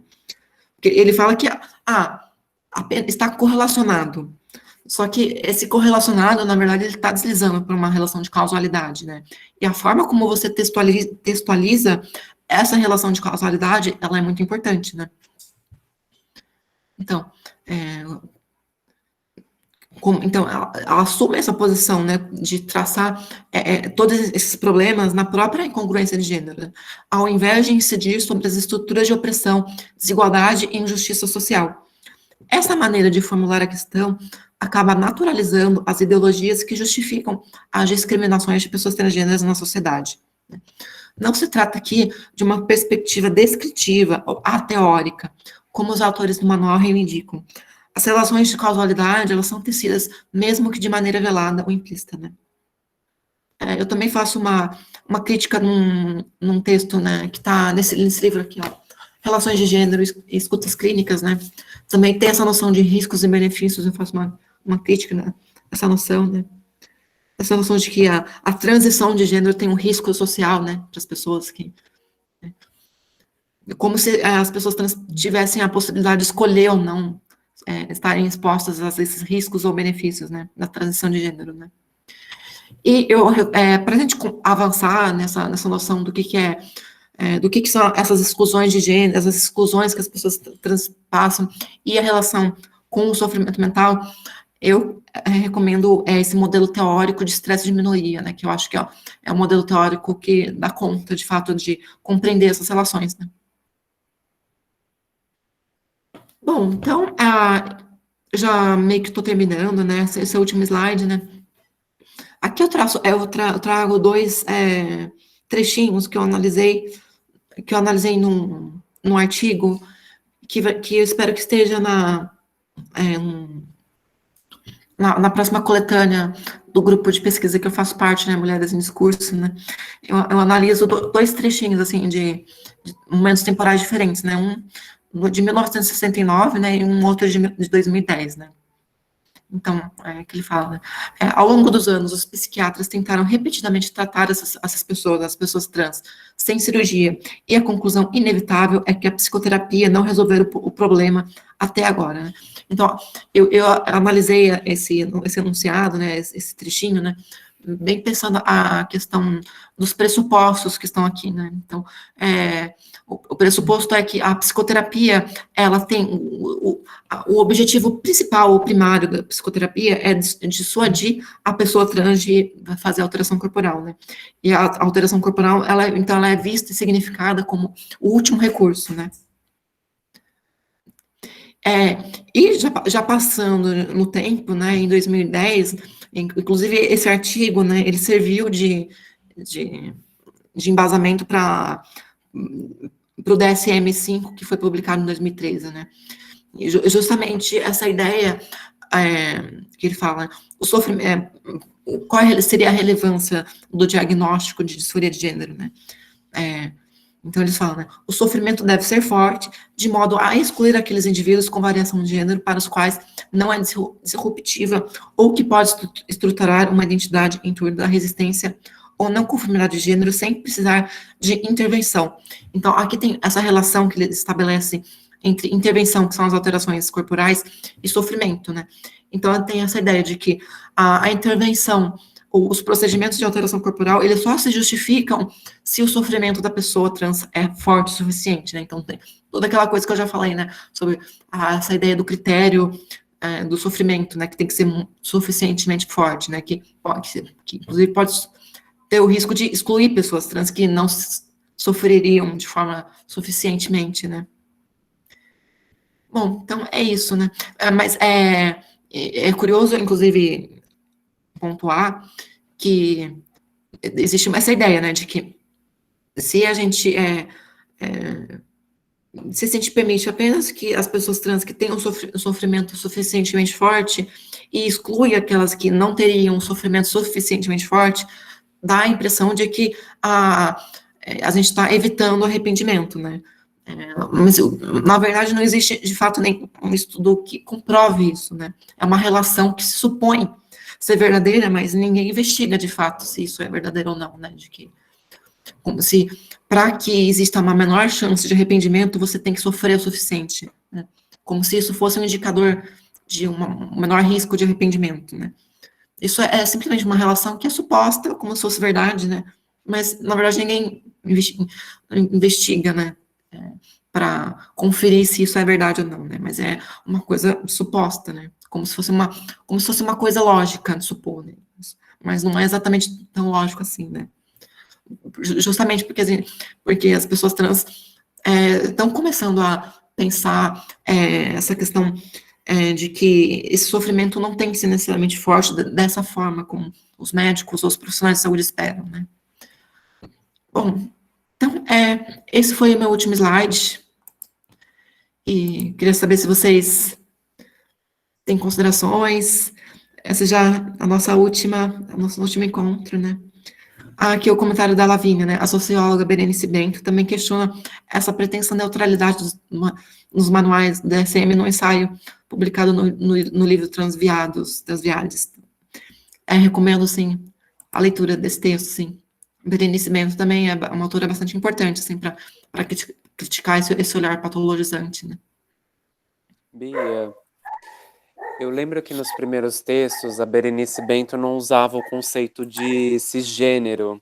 Eu queria saber se você acompanha mais o trabalho dela, ela vem mudando um pouco isso e aderindo ou não ao conceito de cisgênero, porque você no Ela início... justamente foi uma daquelas ela, a Berenice Bento seria um belo exemplo, assim, do segundo posicionamento, né, de profissionais, pesquisadores, acadêmicos, que são, assim, profundamente empáticos à luta das pessoas trans, que criticam a transfobia, que criticam as violências, só que elas tiveram resistência na incorporação do termo cis, né? E eu, assim, eu não sei, assim, se a Berenice Bento reformulou o posicionamento dela, porque eu sinto que ela meio que deixou um pouco, assim, de pesquisar, né, dos últimos anos, assim, de falar sobre questões trans, né? Eu sinto que ela deixou um pouco de lado, assim, né? Então, eu realmente não sei se ela mudou de ideia, se ela teve uma, uma perspectiva mais lançada em relação a isso, né? Eu espero que tenha, né? Porque o trabalho dela não deixa de ser. Eu gosto bastante do trabalho da Berenice Bento, assim. É bastante relevante, né? Mas assim, é uma pena que ela tenha, assim, tido essa crítica, assim, de não ter compreendido a importância do termo cis, né? Como justamente a importância do termo cis para produzir análise crítica, né, das normas de gênero, né? É que eu acho que autorias que se mostram pesquisadores, que se mostram progressistas em relação às identidades trans, eu acho que quando esbarra nessa questão do conceito de cisgeneridade, talvez tenha um receio de desestabilizar um lugar do qual não quer ser colocada, Sim, talvez, sim. né? Porque assim como o termo da branquitude, né? Eu acho que Assim como. tem-se uma dificuldade de elaborar uma própria crítica a respeito do privilégio que é beneficiado, né? Então, às vezes as pessoas elas entendem que pensar erroneamente essa coisa de lugar de fala, os conceitos de privilégio, como a cisgeneridade, a branquitude, eu sinto que exige um esforço e uma dificuldade de reconhecer que se beneficia, mas só que necessariamente não tem a ver com reforçar essa estrutura, né? Porque uma coisa é o indivíduo, uma coisa é a estrutura, mas só que a estrutura ela molda o indivíduo, né? Então, quando você logo que inaugurou o curso e falou que, olha, para a gente tratar de questões trans, do transfeminismo, o conceito de cisgeneridade é útil para a gente tomar um posicionamento em relação à transfobia, de ressachar a transfobia, né? Então, eu vejo ainda essa resistência ainda a usar esse conceito de cisgeneridade, porque existem pessoas cisgêneras que têm medo de falar, nossa, agora eu sou a opressora, ou opressora, foi nomeada agora, então... Querendo ou não, você reconhecer que você fala a partir de um local de privilégio é algo potencialmente desconfortável, né?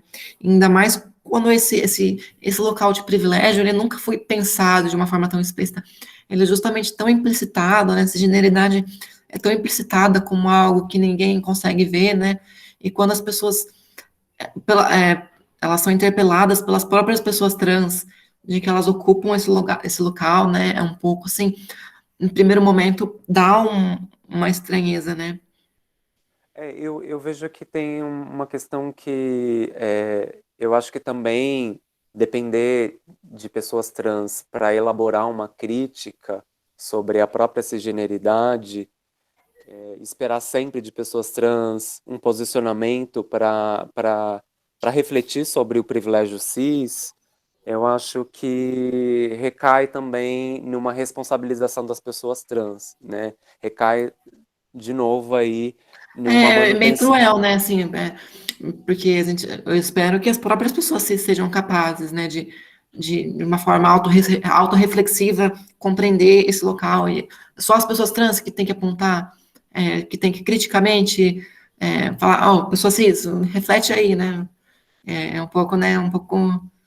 Mostra um pouco desses funcionamentos. Mas eu espero que as próprias pessoas cis tenham mecanismos de autorreflexão e pensem e utilizem essa noção, né?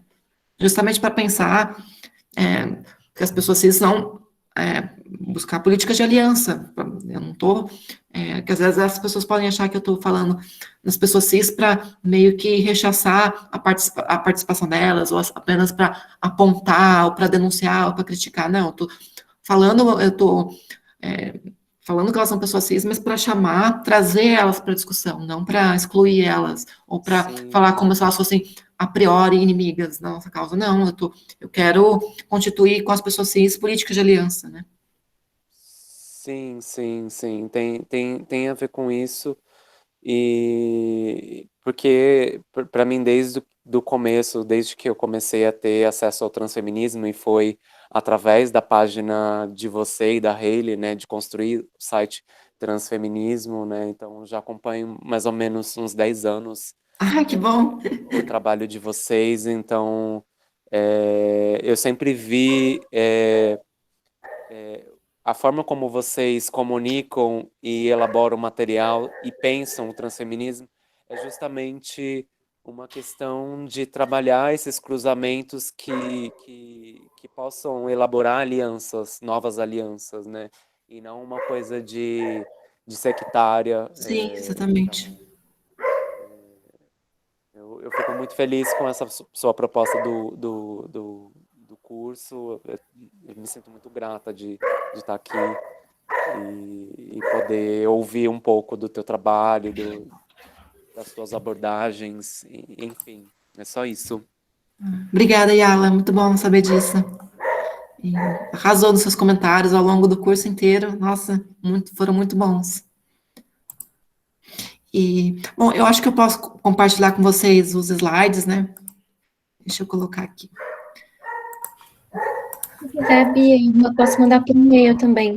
Sim, eu usei o Google Slides, né? Vocês veem se vocês conseguem ter acesso. Bia, enquanto você vai compartilhando, aproveitando o comentário da Yala também, eu já vou agradecendo, né, em nosso nome. Eu também agradeço os comentários da Vitória, Laís, Marcelo, Ana Júlia, Léo, legal, Marco Aurélio, legal, muito bom. Né, desse nosso processo de realmente problematizar e descentralizar esse sujeito, né, seja branco, seja cisgênero, do normal, né, ou do natural, enfim, do centro do mundo, de uma forma produtiva, né? Então, a gente acredita que esse ciclo, o primeiro ciclo de informação, é justamente para que a gente possa ouvir, né, a pluralidade de coisas que têm sido feitas a esse respeito, para que a gente possa se colocar também a produzir deslocamentos, né, sejam subjetivos, sejam acadêmicos, sejam atividades do dia a dia, né. Então, a gente te agradece muito por você ter vindo aqui compartilhar um pedacinho aí do seu conhecimento sobre esse tema. Espero que a gente possa contar com você em outros momentos. Acho que o pessoal também gostaria de te ouvir mais. Não sei se mais alguém tem algum comentário, alguma dúvida que queira colocar.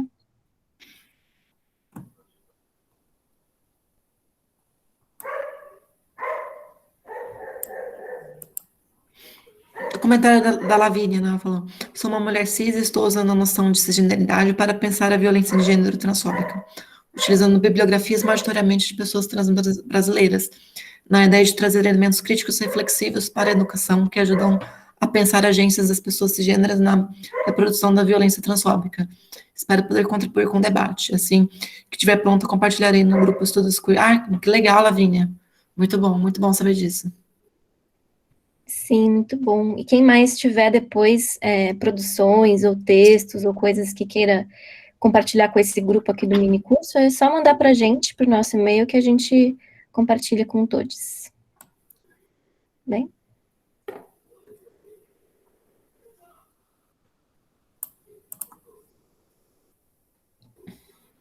Bom, acho que é isso, então. Depois desses 4 dias não produtivos, a Bia deve estar cansada também. Sim, um pouquinho cansada. A gente Não, mas eu queria falar, então, para concluir, assim, que foi foi muito bom, assim, foi a primeira vez que eu participo, assim, de um formato de mini curso, né? Estou mais acostumada, talvez, assim, falar de 20, no máximo 10, 30 minutos, assim, né? Em tipo simpósio, assim, e foi muito legal, assim, fazer esse modelo, né, de mini curso, assim, me ajudou, assim, né, de organizar minha própria cabeça, assim, porque tudo que eu apresentei nesses 4 dias foi, assim, tipo, assim, como se fosse um compilado, assim, de 10 anos, assim, de leitura, assim, então, foi bom que é um próprio exercício de auto-organização, assim, das ideias, né, muito bom. Sim, quando a gente fala sobre o que a gente estuda, pesquisa, né? A gente tem muito que a gente se coloca nessa posição de organizar e colocar, né, é importante isso. Então, a gente agradece muito você, Bia, a gente agradece todo mundo que participou, acho que foi uma troca bem legal. Como vocês sabem, né, os certificados vão ficar prontos a partir de julho, não é a gente que emite, é a Secretaria de Extensão da UFO, tá? Então, se tiver algum problema, vocês podem vir falar com a gente, mas não sei o quanto que a gente vai poder intervir, de antecipar alguma coisa assim, tá? Mas assim que também a gente souber que eles estão disponíveis, a gente dá um toque em vocês por e-mail. Então, obrigada, Bia, boa noite. Boa noite, pessoal. Até as próximas vezes. Até a próxima, gente. Tchau, tchau. Tchau, boa noite. Tchau, Bia, obrigado, valeu.